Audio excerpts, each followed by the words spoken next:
The dead horse has told me details about the attack on your caravan.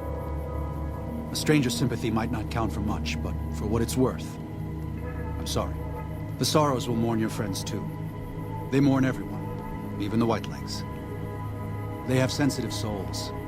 Innocent, if there is such a thing. In spite of what's happened, I hope that Joshua and I can help you out of here. But to be frank, we need your help too. Well, I'll be. I was starting to lose hope we'd be able to get any of this, much less all of it. Tribals are smart, but, well, they're ignorant. Letting go of a taboo is difficult for them. So I knew it would have to be one of us. Turns out all it took was a Gentile, or, no offense. These supplies are a godsend. But if we're going to evacuate Zion without drawing more White-Leg attention, I need you to go back into the valley. Specifically, I need you to scout out some locations for Whitelegs and try to recover a map of Grand Staircase, a wilderness area to the east. There's also the matter of the roads. We're going to be heading out of the east side of the park, but I'm not sure the way is clear.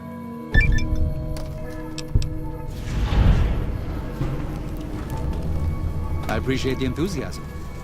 There aren't a lot of people in the wasteland with kindness to spare for anyone who isn't kin.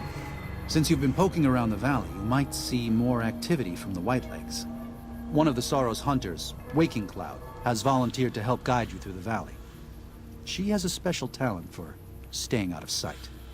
After this, it's just a matter of getting everyone out of here safe and sound. And hopefully, you can head back to the Mojave without any more trouble.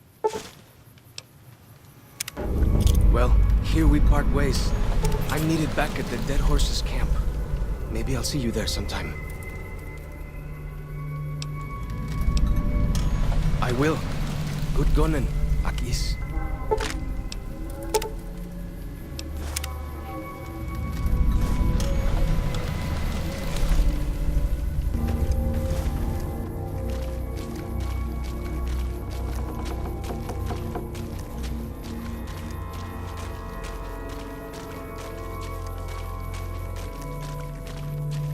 By the rivers of Babylon, there we sat down. Yea, we wept, when we remembered Zion.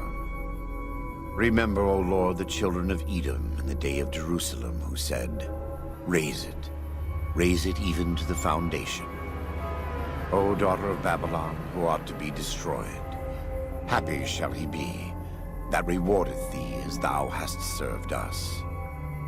Happy shall he be that taketh and dasheth thy little ones against the stones. Do you know what it means?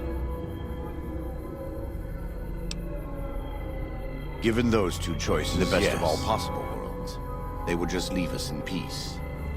But they won't. I don't enjoy killing, but when done righteously, it's just a chore, like any other.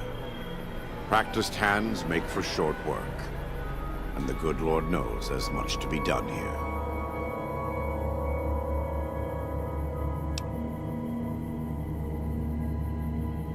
Happy are those who do the work of the Lord. Zion belongs to God and the people of God. It is a natural temple and monument to his glory.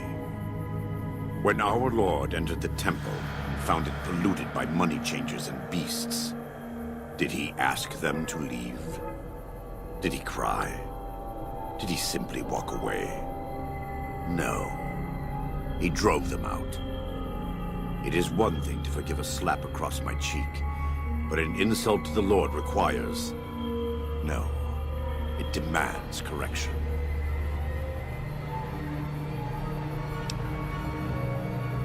I and the dead horses are prepared to do what must be done to protect Zion from the Whitelegs. And though Daniel won't accept it yet, there are many Sorrows who are also prepared. They may not be warriors, but this is their home. If you have a chance to speak with Daniel about this, ask him to consider defending Zion instead of abandoning it. He has good intentions, but I fear that if we evacuate the Sorrows from this place, it will be lost to them, and us, forever.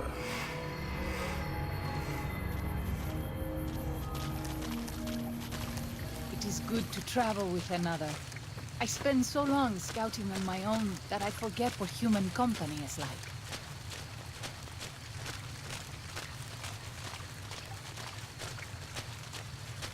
I am always a little sad to leave the Narrows, and happy to return.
Do you see them?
Strange plants in the valley.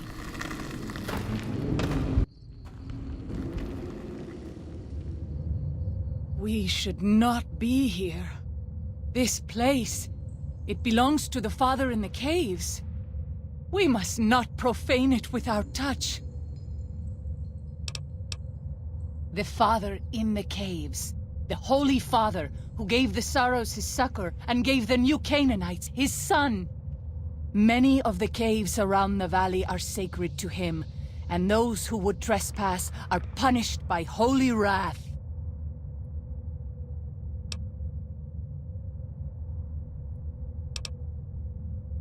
I understand. I would prefer to leave as soon as possible, though.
that it is holy in the eyes